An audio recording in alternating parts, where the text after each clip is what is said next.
પૂરતી સમાચાર જેતપુરમાં ખેતરમાં આગ લાગતા દોડધામ મચી ગઈ છે। ઘઉંના પાકમાં અચાનક આગ લાગી હતી। આગ લાગતા અફરાતફરી થઈ ગઈ છે। ભીષણ આગ લાગતા ધુમાડાના ગોટે ગોટા દેખાઈ રહ્યા છે। ફાયર વિભાગે ભારે જહેમત બાદ આગ પર કાબુ મેળવ્યો છે। 14 વીઘા ઉભેલો તૈયાર ઘઉંનો પાક બળીને ખાખ થઈ ગયો છે। આગ લાગવાનું કારણ અકબંધ છે। ખેડૂતોની મહેનત પર પાણી ફરી વળ્યું છે। સરકાર પાસે નુકસાનીના વળતરની માંગ કરવામાં આવી છે। તો ફરી એક વખત સમાચાર મળી રહ્યા છે કે જ્યાં આગળ ખેતરમાં આગ લાગવાની ઘટના થઈ છે। અત્યારના પણ જાણકારી મળી રહી છે તે પ્રમાણે સમગ્ર પાક જે છે તે બળીને ખાખ થઈ ગયો છે। ઘઉંના પાકમાં અચાનક આગ લાગતા અફરાતફરી મચી ગઈ હતી। ખેડૂત જે રડતો દ્રશ્યોમાં જોવા મળી રહ્યા છે કારણ કે તેઓની બધી મહેનત, તેઓની જે ઉપજ હતી તે ખતમ થઈ ચૂકી છે। વધુ માહિતી ન્યૂઝ 18 સંવાદદાતા મુનાફ પાસેથી મેળવીશું। મુનાફ, કઈ રીતે આગની આ ઘટના ઘટી હતી, શું પરિસ્થિતિ છે હાલમાં? બિલકુલ ચોક્કસ સીધા જેતપુર પંથકમાં ખેડૂતના આખા વર્ષની મહેનત પાણીમાં ફરી વળી હતી। તૈયાર ઘઉંના પાકમાં ભીષણ આગ લાગી હતી। જેતપુર કિરસરા રોડ ઉપર આવેલ ડાઈંગ પાસેના ખેતરમાં અચાનક વિકરાળ આગ ભભૂકી ઉઠી હતી અને અફરાતફરીનો માહોલ જોવા મળ્યો હતો। ખેડૂત રમેશભાઈ ચનાભાઈ લુણાણીયા અને તેમના કાકાના ખેતરમાં ઉભેલા ઘઉંના તૈયાર પાકમાં આગની લપેટામાં આવી હતી ને જોતા જોતા આગ એટલી બધી વિકરાળ બની કે આશરે 14 વીઘા જમીનનો લહેરાતો સોના સમાન ઘઉંનો પાક બળીને ખાખ થઈ ગયો હતો। આગનું ચોક્કસ કારણ હજી સીધા હજુ અકબંધ છે, પણ રોડ પરથી કોઈ અજાણ્યા કારણસર આગ ખેતરમાં લાગી હોય તેવું પ્રાથમિક અનુમાન મળે છે। ખેતરમાં વાવેતર કરનાર રાત દિવસ એક કરી પરસેવો પાડનાર ભાગ્યા ખેતમજૂરના પરિવાર આખા વર્ષની મહેનત પાણીમાં વહી ગઈ હતી। પોતાની નજર સામે રોજીરોટી અને પાક બળીને ભયભૂત થતા જોઈને ખેતમજૂરના પરિવારો તેમના બાળકો દુષ્કે રડી પડ્યા હતા। ઘટના સ્થળે અત્યંત હૃદયપૂર્વક દ્રશ્યો સર્જાયા હતા। આ આગની જાણ થતા જેતપુરના ફાયર બ્રિગેડનો કાફલો તાત્કાલિક ઘટના સ્થળે દોડી ગયો હતો અને ફાયર ફાઈટરો પાણીનો મારો ચલાવી ભારે જહેમત બાદ આગ સંપૂર્ણ કાબુમાં આવ્યો। આસપાસના અન્ય ખેતરમાં રહેલ પાકને બચાવી ન શક્યા, પણ જેવી સ્થિતિ મુકાયેલ કે પીડિત ખેડૂત રમેશભાઈ તેના ભાગ્યા પરિવાર દ્વારા સરકાર પાસે તાત્કાલિક સર્વે કરી નુકસાનીનું યોગ્ય વળતરની હાલ તો માંગ કરી રહ્યા છે। જી સિદ્ધાર્થ। આભાર મુનાફ સમગ્ર માહિતી બદલ। તો દ્રશ્યો આપ જોઈ રહ્યા છો, કરુણ દ્રશ્યો તે માટે છે કારણ કે આખા વર્ષની મહેનત જેટલી તેઓ તરફથી મહેનત કરવામાં આવી હતી, જેટલું રોકાણ કરવામાં આવ્યું હતું તે એક ઝાટકે સાફ થઈ ગયું છે। સુરતની સમાચાર, મહિધરપુરાની આંગડિયા પેઢીમાં લાગી છે ભીષણ આગ। HP આંગડિયા પેઢીમાં લાગી ભીષણ આગ। ભવાની મંદિર પાસે એસીનું કોમ્પ્રેસર ફાટતા ભારે દોડભાગ, આગની જ્વાળા પ્રસરતા નજીકના વિસ્તારમાં દોડધામ થઈ ગઈ હતી। ફાયર વિભાગની ટીમે સહી સલામત રીતે 25 લાખ બચાવ્યા હોવાની પણ જાણકારી છે। આગમાં ઓફિસનો અન્ય સામાન બળીને ખાખ થઈ ગયા હોવાના સમાચાર મળી રહ્યા છે। તો દ્રશ્યોમાં પણ આપ જોઈ રહ્યા છો, જે ઓફિસમાં આગ લાગી હતી આસપાસથી લોકો દોડી આવ્યા હતા। આંગડિયા પેઢીમાં આગ લાગવાને કારણે મોટા પ્રમાણમાં નુકસાન પણ થયું છે। 25 લાખ જેટલી રોકડ ફાયર વિભાગના જવાનો દ્વારા સુરક્ષિત રીતે બહાર કાઢવામાં આવી હોવાની જાણકારી છે, પરંતુ એસીનું કોમ્પ્રેસર ફાટતા આ આગ લાગી હોવાની જાણકારી મળી રહી છે। વર્ષ 2029 સુધીમાં સમગ્ર ગુજરાત થશે ફાટક મુક્ત। વિધાનસભા પ્રશ્નોત્તરી કાળમાં રાજ્ય સરકારની મહત્વની જાહેરાત નાણામંત્રી કનુ દેસાઈએ વિધાનસભા ગૃહમાં આપી છે જાણકારી। રાજ્યમાં અનેક સ્થળોએ ફાટકો પર ઓવરબ્રિજની કામગીરી પ્રગતિમાં। નગરપાલિકા અને મહાનગરપાલિકા પાસેથી ફાટકો અંગે મંગાવવામાં આવ્યા રિપોર્ટ। ફાટક મુક્ત ગુજરાત અભિયાન હેઠળ ટ્રાફિક સમસ્યાનું અવસાન, રેલવે ફાટકો દૂર કરી બ્રિજ બનાવવા માટે સરકારનું આયોજન।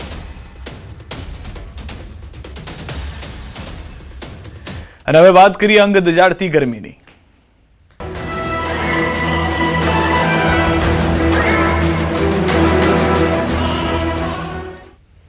રાજ્યમાં ભીષણ ગરમીની શરૂઆત થઈ ગઈ છે। આગામી 3 દિવસ ભારે ગરમીની આગાહી છે। ઓરેન્જ અને યલો એલર્ટની ચેતવણી। રાજ્યના 9 જિલ્લામાં ઓરેન્જ એલર્ટ। આજથી 3 દિવસ ગરમીથી રહેજો સાવધાન। માર્ચ મહિનાની શરૂઆત સાથે જ ગુજરાતમાં કાળઝાળ ગરમી પડી રહી છે। ગુજરાતમાં સોમવારે 9 શહેરોનું તાપમાન 40 ડિગ્રીની ઉપર પહોંચ્યું હતું, ત્યારે હવામાન વિભાગે આજના વેધર રિપોર્ટમાં ઓરેન્જ અને યલો એલર્ટની ચેતવણી આપી છે। આજથી 3 દિવસ એટલે કે 10મી થી 12મી તારીખ સુધી ગુજરાતીઓએ સાવચેત રહેવું પડશે। હવામાન વિભાગના અમદાવાદ કેન્દ્રએ આજે બપોરે આપેલી લેટેસ્ટ માહિતી પ્રમાણે આજે 9 જિલ્લામાં ઓરેન્જ તો 13 જિલ્લામાં યલો એલર્ટ છે। આજે મંગળવારે કચ્છ, બનાસકાંઠા, પાટણ, મોરબી, સુરેન્દ્રનગર, અમદાવાદ, ગાંધીનગર, રાજકોટ, જૂનાગઢમાં ઓરેન્જ એલર્ટ। આ જિલ્લાઓમાં તીવ્ર ઉષ્ણ લહેરની ચેતવણી આપવામાં આવી। આ ઉપરાંત જામનગર, પોરબંદર, ગીર સોમનાથ, અમરેલી, બોટાદ, ભાવનગર, મહેસાણા, સાબરકાંઠા, ખેડા, આણંદ, વડોદરા, ભરૂચ, સુરતમાં યલો એલર્ટ આપવામાં આવ્યું છે। આ સાથે આ જિલ્લાઓમાં છૂટાછવાયા સ્થળોએ ઉષ્ણ લહેરની ચેતવણી આપવામાં આવી છે। અમદાવાદમાં 2 દિવસ ઓરેન્જ એલર્ટમાં અમદાવાદમાં આગ ઝરતી ગરમી. અમદાવાદ વાસીઓએ શેરડીનો રસ અને નાળિયેર પાણી પીતા પણ નજરે પડ્યા. બપોરે ગરમીથી રાહત મેળવવા અમદાવાદ વાસીઓ પ્રયત્ન કરી રહ્યા છે. અમદાવાદમાં 2 દિવસ માટે ઓરેન્જ એલર્ટ આપવામાં આવ્યું છે, ત્યારે અમદાવાદ શહેરમાં ગરમીના પ્રકોપને કારણે લોકો ઠંડા પીણા અને શેરડીના રસથી ટાઢક મેળવી રહ્યા છે. બપોરનો સમય છે અને બપોરના સમયે ઠંડા પીણા પીવાને કારણે જે પ્રકારે લોકો ટાઢક મેળવી રહ્યા છે. મારી સાથે લોકો છે, તેમની સાથે વાત કરશું. શું કહેશો, શું નામ છે તમારું અને ક્યારે રહેવાસી છે? મારું નામ પૂજા છે, અહીંયાની જ રહેવાસી છું. એકચ્યુઅલી અમારી ઓફિસ અહીંયા ગાલા એમ્પાયરમાં જ છે અને એકચ્યુઅલી એટલી બધી ગરમી વધી ગઈ છે. અમે લોકો મોસ્ટલી રોજ આવીએ છીએ અહીંયા શેરડીનો રસ પીવા માટે, છાશ પીવા માટે. સો બિકોઝ ખાવાનું એટલું બધું અત્યારે એવું ભાવતું નથી, તો કોઈ બી અને બીજા બધા જે કોક ને એવું બધું વી ડોન્ટ પ્રિફર. અમે નેચરલ ડ્રિંક જ પ્રિફર કરીએ છીએ અને આ જે છે શેરડીનો રસ બી બહુ સરસ બનાવે છે, તો અમે એવું જ પ્રિફર કરીએ કે શેરડીનો રસ પીએ યા છાશ પીએ અને મતલબ હેલ્ધી વસ્તુ પીએ. સો ઓલ્ટરનેટિવમાં જે પ્રકારે ટ્રાફિક પણ વધી રહ્યો છે અને ધીમે ધીમે અકળામણ. સુરેન્દ્રનગર જિલ્લામાં ઉનાળાની શરૂઆતમાં જ સૂર્યનારાયણે આકરો મિજાજ બતાવ્યો છે. માર્ચ મહિનાની શરૂઆતમાં તાપમાન 41 ડિગ્રીને પાર પહોંચી ગયું છે.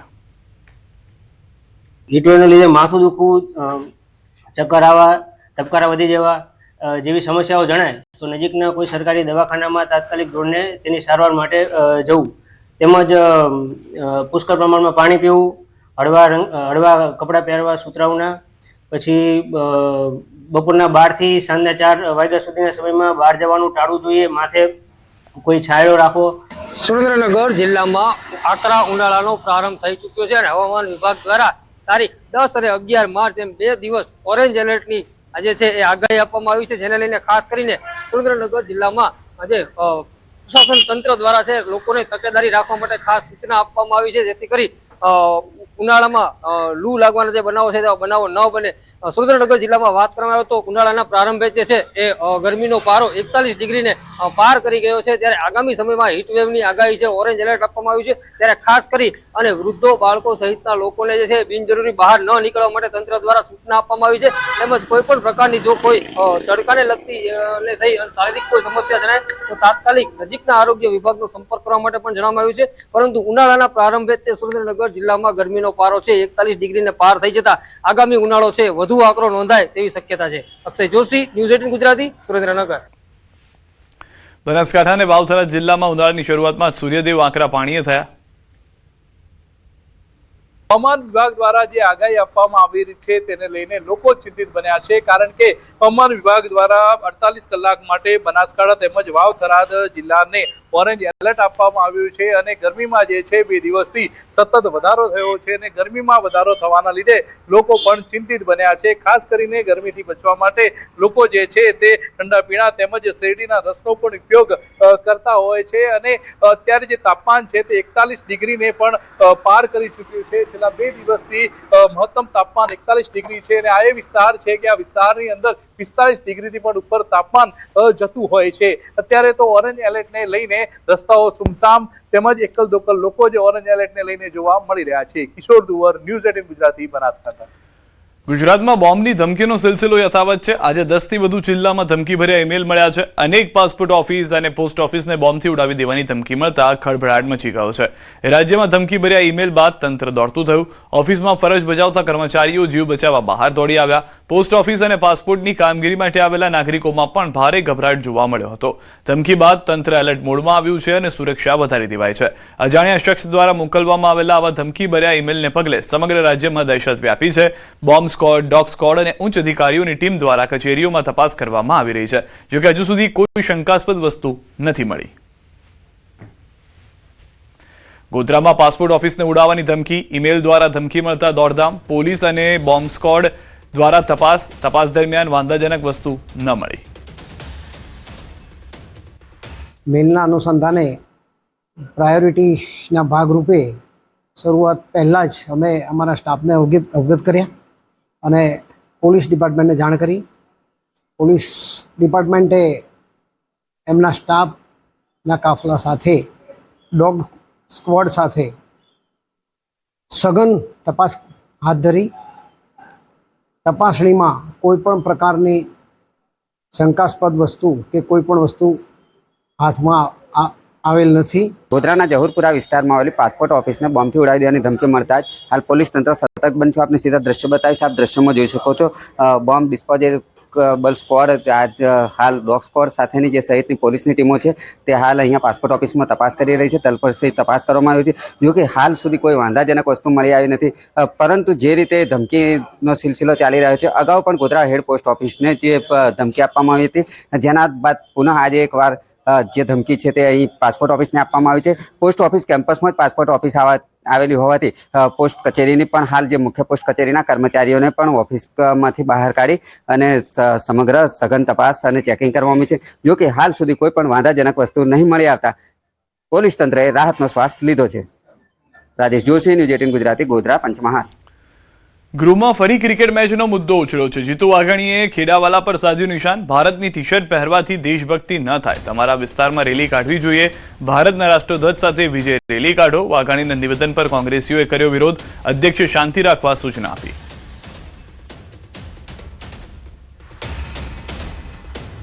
વિધાનસભા ગૃહમાં થયેલા ચર્ચા દરમિયાન ધારાસભ્ય ગોપાલ ઇટાલિયાએ ગિરનાર પરિક્રમા રૂટને ડેવલપ કરવાની માંગ કરી છે.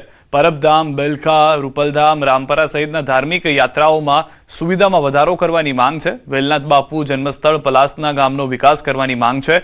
મત વિસ્તારમાં ધાર્મિક સ્થળો સહિત સંત મહંતના આશ્રમોમાં વ્યવસ્થા કરવામાં આવે જેથી લોકો તેની મુલાકાત કરી શકે.